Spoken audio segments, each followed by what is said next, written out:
Your brain is lying to you right now. It's whispering that you were happier before, that at least you felt something, that maybe you should go back.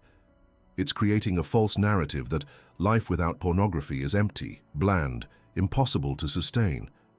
And if you don't know why this lie is happening now on this second day, you might throw away all the strength you gathered to get here. Have you ever felt that huge emptiness right on the second day without pornography? It's not just you. It feels like your whole body loses energy. Your head weighs as if it's full of lead. Your motivation disappears as if someone turned off the power switch of your life. Suddenly, that song you liked doesn't move you anymore. That food that used to have flavor now tastes like cardboard. Even talking to close people becomes a Herculean effort. And in the middle of this emptiness, the question comes like a hammer blow. Is it worth going through this? This is the dopamine crash, and understanding what it means can literally be the difference between giving up today, as millions of men around the world do, or conquering the next 90 days and transforming your life forever. The second day is treacherous because many arrive here confident, still buoyed by the excitement of the first day. Yesterday you were still full of willpower, maybe even excited to start something new with that feeling of, now it's going to be different.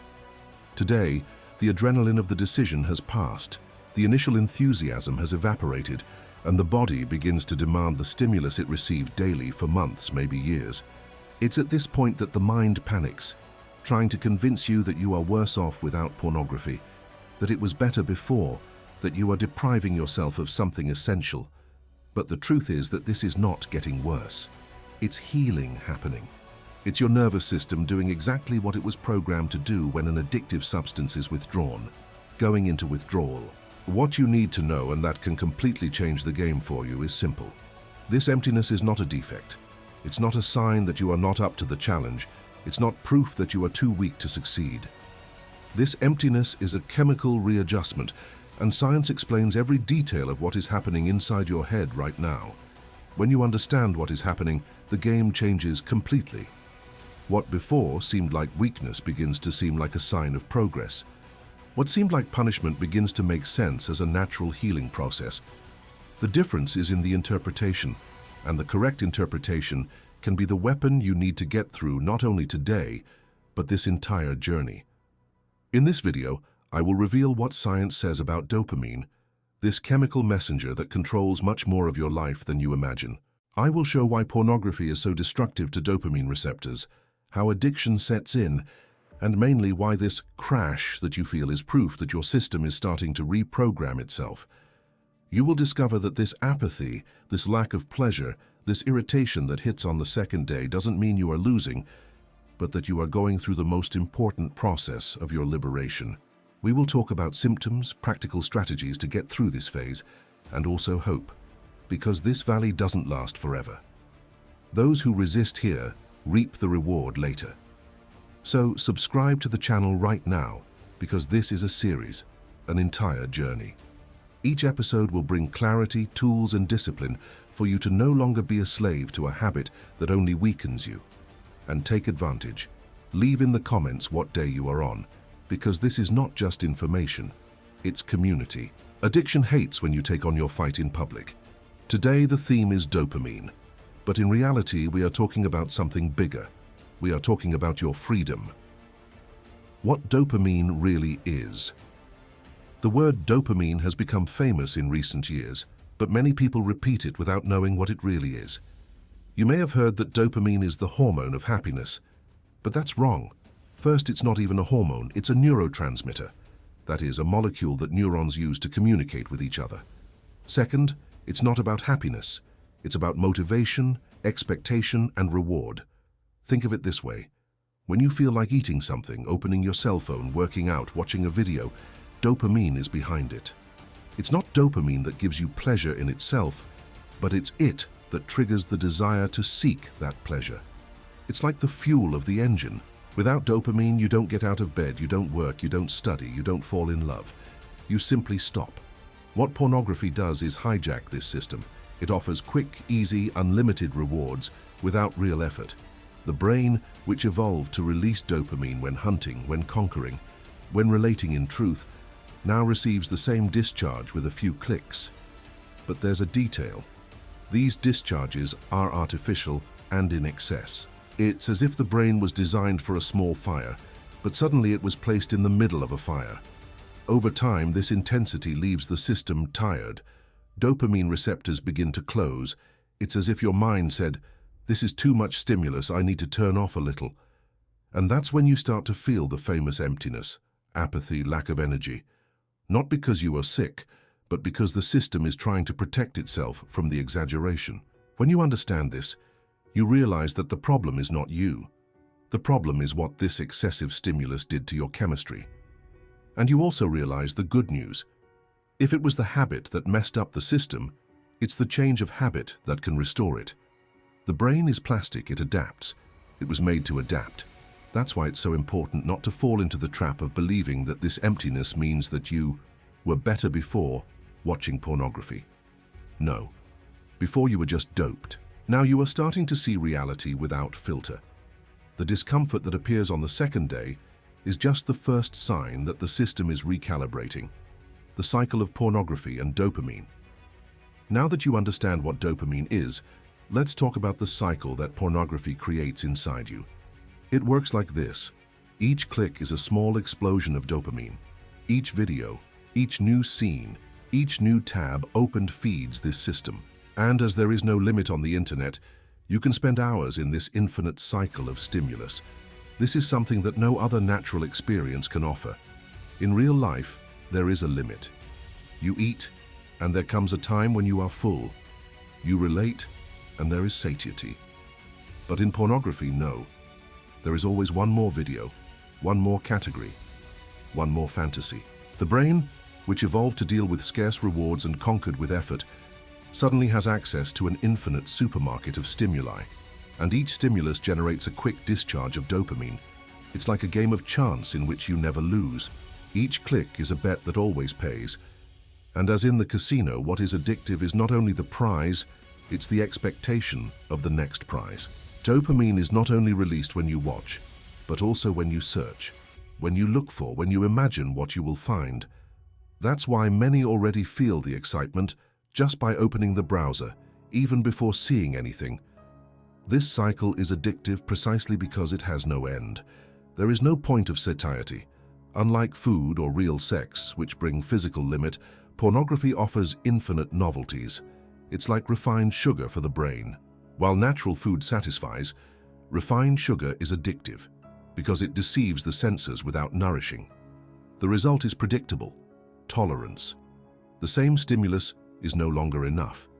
That category that before seemed exciting no longer causes anything. So you look for something more extreme, more different, more forbidden. What started as curiosity ends up becoming compulsion. And each step in this cycle digs the hole deeper. Understanding this cycle is essential because it shows that you are not just enjoying watching pornography. You are trapped in a neurochemical mechanism that was designed to trap you. What seems like choice is, in reality, conditioning. And when you decide to stop, as now, the brain reacts as any addict reacts, with withdrawal. The crash you feel is precisely the collapse of this cycle. It's the first time in a long time that your system doesn't receive the automatic discharge. It's as if the machine stopped working suddenly. The silence seems unbearable, but it's in this silence that the healing begins. The effect of tolerance. The problem of dopamine in pornography doesn't stop at the initial discharge. There is an effect called tolerance. It's like when someone starts drinking. In the beginning, a can of beer already makes them dizzy. After a while, they need 3, 4, 5 to feel the same effect. The brain adjusts and asks for larger doses. With pornography, it happens the same. The first time you watched, the novelty brought an intense discharge. But the brain learned quickly and is no longer satisfied with the same scene. So you look for something new, more stimulating, more different. What before seemed daring becomes common, and soon needs to be replaced by something even more extreme. This is the hijacking of dopamine. The system that should motivate you to seek real achievements begins to demand only more of the same cheap stimulus. The brain, accustomed to hunting, to work, to effort, is trained to believe that it's enough to click to receive the reward. But each reward comes with less impact. So the mind demands more and more, and here is the cruel detail. Tolerance is not only about pornography, it overflows into life. That which before gave you pleasure, a conversation, a walk, a good plate of food, loses its shine. The contrast between artificial dopamine and natural dopamine is so great that the simple ceases to be satisfactory. It's like exchanging a smooth wine for a very strong distilled beverage. After that, the water seems bland. Pornography hijacks your dopamine because it creates an unreal expectation, an infinite promise of novelty. But real life doesn't work like that. Relationships are not infinite tabs opened. Achievements don't come in seconds. Reality has limits, requires patience, discipline, time, and it's precisely in these limits that life finds meaning. Understanding the effect of tolerance is realizing that pornography not only steals the present, but also hijacks the future. Each click steals the ability to feel genuine pleasure. Each exaggeration increases the emptiness, and each greater tolerance digs deeper the invisible prison. When you stop, the brain doesn't understand immediately. It screams asking for larger doses like an addict begging for more. This scream is the crash. But remember, it doesn't last forever. It's just the reflection of a system trying to rebalance itself. What happens when you stop? Now we come to the central point. What really happens when you stop consuming pornography? The brain, accustomed to daily discharges of dopamine, goes into crisis. Imagine that for years you trained your body to receive energy from an open tap. Suddenly you close the tap. The body goes on alert. This is the dopamine crash. You feel less pleasure in the simple things. The motivation plummets. The body seems heavier. Those activities that before still gave some encouragement now seem boring. Even getting out of bed can seem difficult. It's as if life had lost its colors. But this state is not a sign of disease. It's a sign of adjustment. Your brain is trying to recover the balance. It realized that it became addicted to exaggerated doses, and now it's reorganizing the receptors. It's like a musician who needs to tune the instrument after years playing out of tune. In the beginning, the sound is strange, but it's precisely the process of returning to the right tone. It's at this moment that many give up. The mind begins to invent excuses. See, you were happier watching pornography. It was better before. But that's a lie. Before you were just anesthetized. Now you are in contact with reality naked and raw. And this reality, even uncomfortable, is the path of healing. Understand, the crash is temporary. It can last a few days, maybe even weeks, depending on the intensity of the addiction. But it passes. What comes after is clarity, energy, real pleasure. What you feel now is not the end, it's the beginning. It's the body taking the poison out. When you accept this process as a natural part, the despair decreases.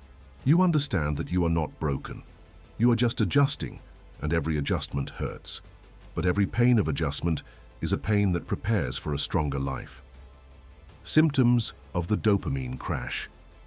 If you are going through the second day and feeling strange things, it's normal. The dopamine crash has clear symptoms. The first is irritability. Everything seems to bother you. Noises, people, simple tasks. The second is fatigue. You wake up tired, even sleeping well. The third is the lack of focus. Studying, working, even watching a movie seems difficult. And perhaps the heaviest, the emotional emptiness. It's as if nothing had grace, as if the world had lost its flavor. These symptoms scare because they seem a sign that you are getting worse. But in reality, they are signs that your system is trying to reorganize itself. Think of someone who takes sugar out of the diet after years. In the first days, everything seems tasteless. But over time, the palate returns to normal. The same happens here. The brain is relearning to value the simple. Ask yourself, have you ever felt this? Irritation for no reason, difficulty focusing, a strange emptiness right after stopping? Then congratulations. Your brain is showing that it's in the right process. It's uncomfortable, but it's proof that you entered the path of healing. The mistake would be to believe that this is permanent. It's not. The brain is plastic. It adjusts, but it needs time. It's like breaking a bone and waiting for the healing. In the beginning it hurts, then it bothers, but little by little it becomes firm again. The crash is exactly this recovery phase. So, When you feel irritation, take a deep breath and remember, this is part of the healing. When you feel fatigue, rest but don't give up. When you feel lack of focus, divide the tasks into smaller parts. And when you feel the emptiness, remember, this space is not there to punish you. This space is being prepared to receive a new energy. The mistake of interpreting as failure. Here is one of the biggest traps, believing that the crash means you are worse off. It is at this point that many give up. They wake up on the second or third day with no energy, no pleasure in anything, irritated, and think, see, I was happier watching pornography. Without it, I only get worse. This interpretation is the poison that keeps the cycle alive. The truth is the opposite. The fact that you are feeling this way shows that the body is trying to heal itself. It's like a fever. When you get sick and your body heats up, that's not a sign that you're getting worse. It is a sign that the immune system is fighting. Fever is uncomfortable, but it is a sign of reaction. The crash works the same way. It is the brain's fever. The mistake is in interpreting this discomfort as defeat. Addiction takes advantage of this gap to whisper, see, it was better with me, come back to me and you will feel good again. And in fact, if you relapse, the feeling of immediate pleasure will return, but only for a few minutes. Then comes the regret, the shame, the even greater emptiness. This oscillation is what keeps millions of men trapped for years, confusing recovery discomfort with a sign of failure. They give up precisely at the moment when the body was adjusting. It's like ripping off a bandage before the wound heals. What you need to record is simple. Feeling bad on the second day is not defeat. It's the opposite. It's progress. It is proof that your system is returning to balance. Each time you resist the temptation to misinterpret, you take another step towards freedom.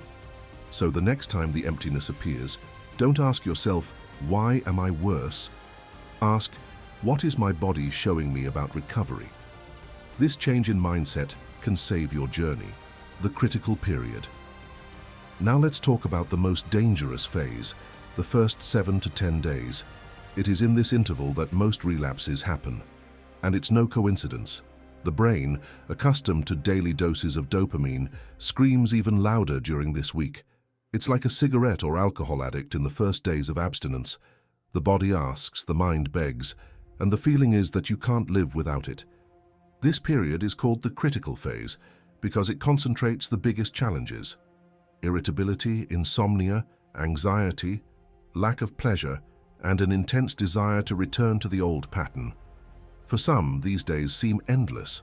But the good news is that if you resist until the 10th day, the weight begins to decrease. The brain begins to get used to the new normal.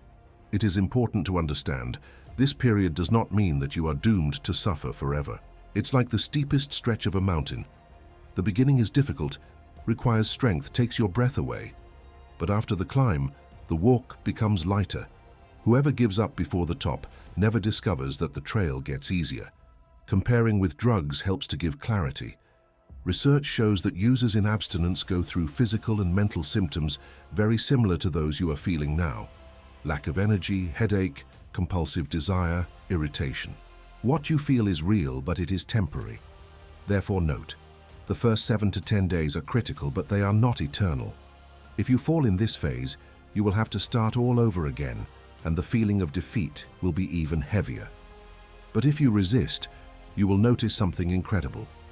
Suddenly you wake up and no longer feel the same weight. It's as if a cloud is beginning to dissipate. The key here is to remember that each day is a victory. Don't think of the 10th day as something distant. Think about today. Today is the battle. Tomorrow you face it again. And when you look back, you will see that this critical phase was just the forge that shaped your strength.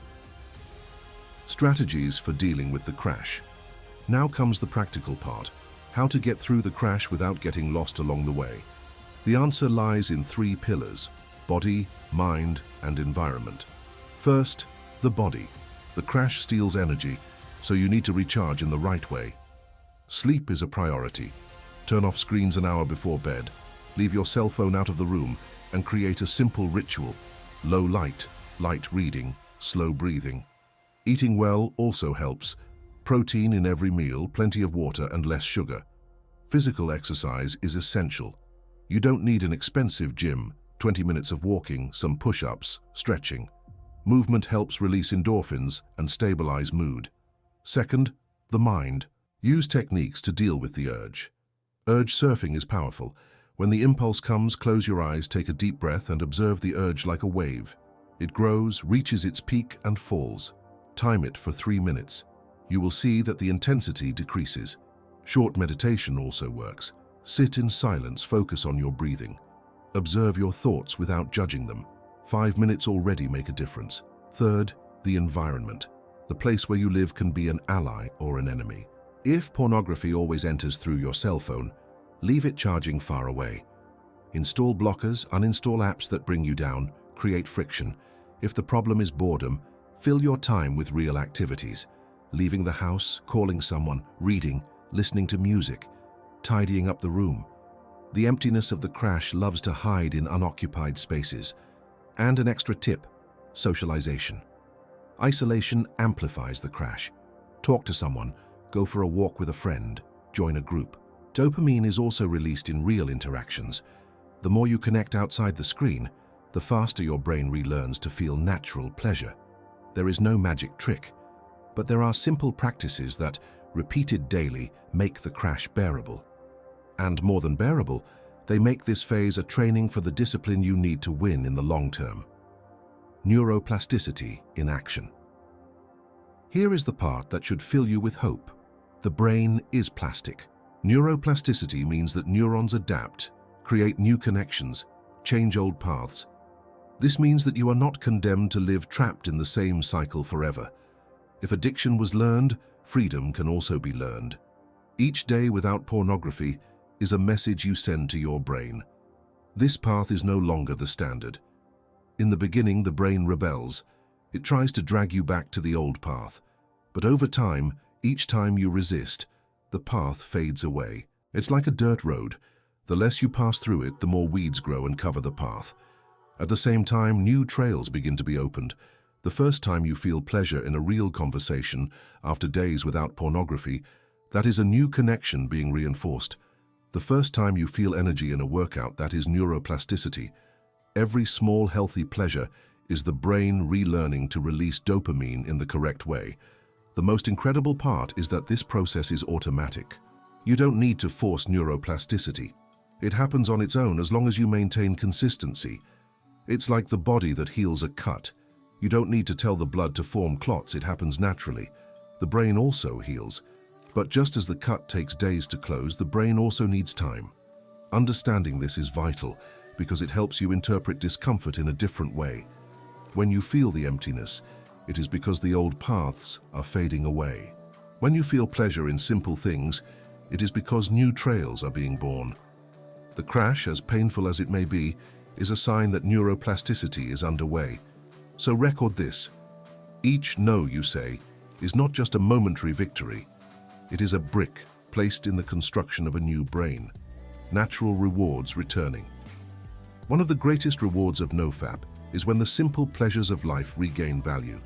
In the beginning, you feel the world without color. But over time, something curious happens. A well-made meal begins to taste real. A song you like gives you goosebumps again. A conversation yields real laughter. A hug warms you. This happens because the brain, free from the artificial dopamine of pornography, begins to value natural dopamine. What seemed dull regains its shine. It's as if the mind had been in black and white for years and little by little was recovering its colors. This return of natural rewards is what many call a reset. It is the moment when you realize that you no longer need exaggeration to feel pleasure. And this is one of the greatest victories, because it proves that real life can indeed be satisfying. But be careful. This does not happen overnight. It requires patience. It's like an atrophied muscle that needs to be rehabilitated.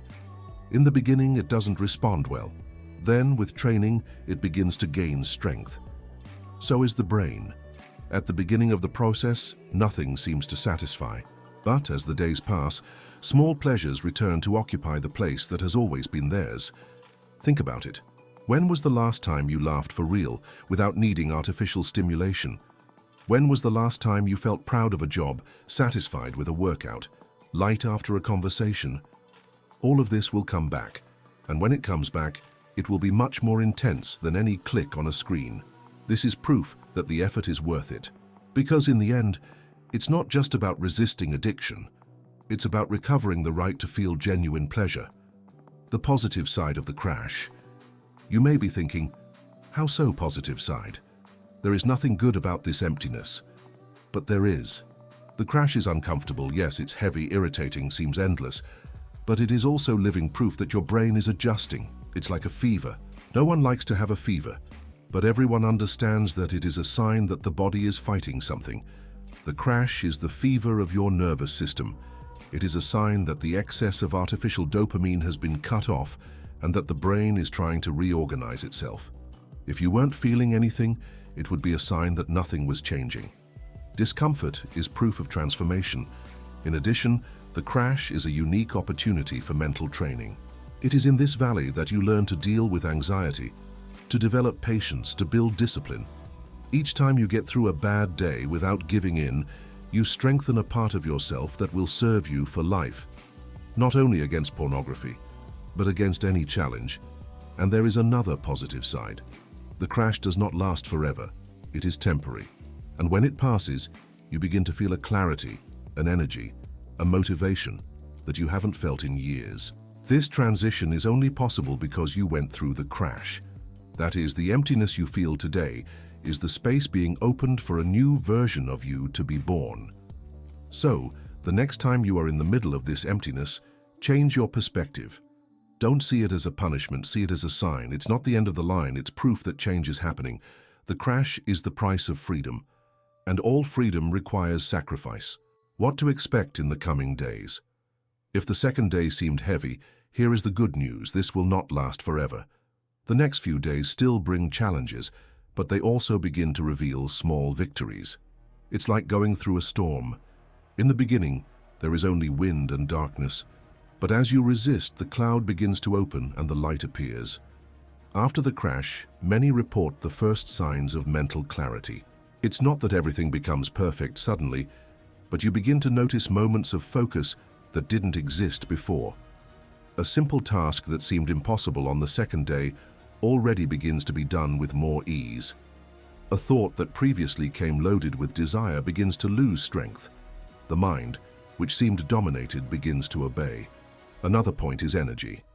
In the beginning, it falls. But as the brain adjusts, vitality returns. Small signs appear. You wake up more willing, feel like moving, have energy to talk.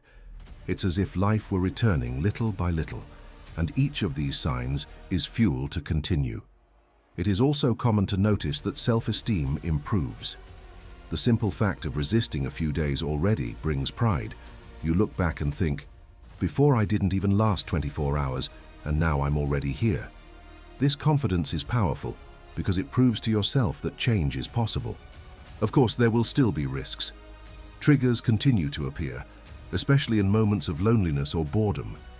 But with each passing day, the brain will rebalance itself. The desire does not disappear, but it loses strength. The mind learns that there are other ways to seek pleasure. So what should you expect in the coming days? A mixture of challenges and rewards. More clarity, more energy, small victories, and above all, the certainty that the worst has already begun to be left behind. If you resist until here, you can resist much more. And remember something crucial. Tomorrow you will wake up and the impulse may return. Perhaps with full force, perhaps whispering that just once won't make a difference, that you've already proven you can do it, so you can relax a little. When that happens, go back to this video, go back to these words.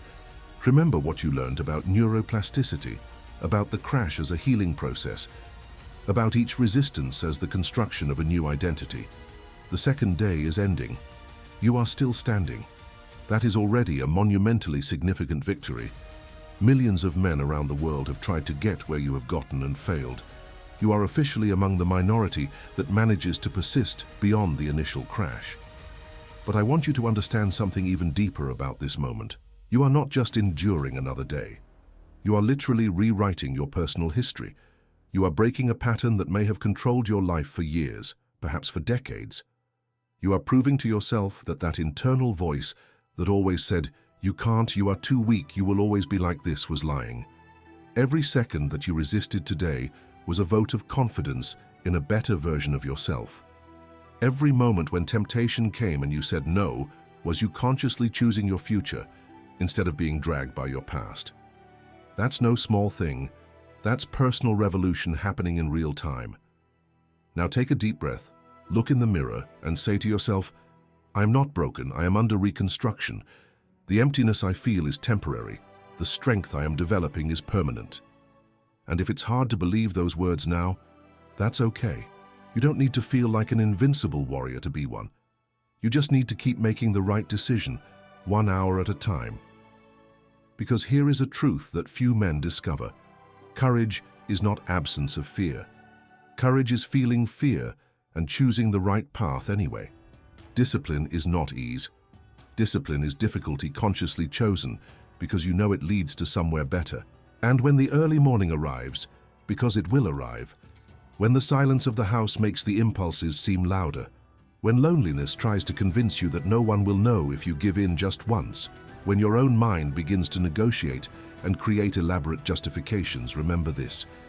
You are not doing this just to accumulate one more day without pornography.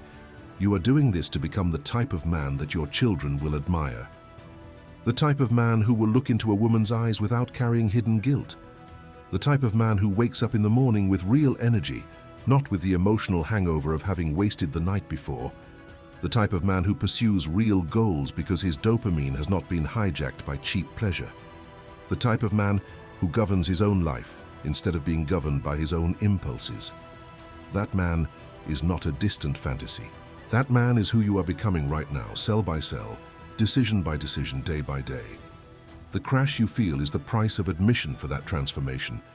The pain is temporary, but the identity you are forging is forever. And here is something that perhaps no one has told you before. You deserve that better version of yourself. You deserve to wake up without shame. You deserve genuine relationships.